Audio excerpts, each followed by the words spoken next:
Shalom.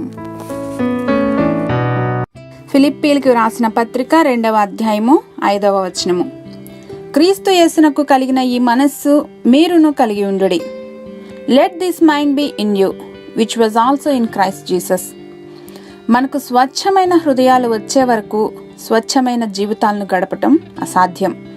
పాతవి గతించి సమస్తం నూతనంగా మార్చబడితేనే కానీ మన హృదయం నూతనపరచబడదు. పాత మనస్సు కలిగిన వ్యక్తికి ఎన్ని మోరల్ వాల్యూస్, ప్యూరిటీని గురించి టీచింగ్స్ చేసినా వ్యర్థమే. డిసీట్ఫుల్ హార్ట్స్ అనేవి మార్చబడి నూతనపరచబడాలి. ఎప్పుడూ కూడా మంచి ఆలోచనలు, కోరికలు, స్వచ్ఛమైన ఉద్దేశాలు ప్యూర్ హార్ట్ నుండే వస్తాయి. ఇటువంటి స్వచ్ఛమైన హృదయం కలిగి ఉండటం అంటే క్రీస్తును మన జీవితాలలో ప్రతిబింబించటమే. ఆయన రూపంలోనికి మార్చబడాలనేది దేవుని ఆశ.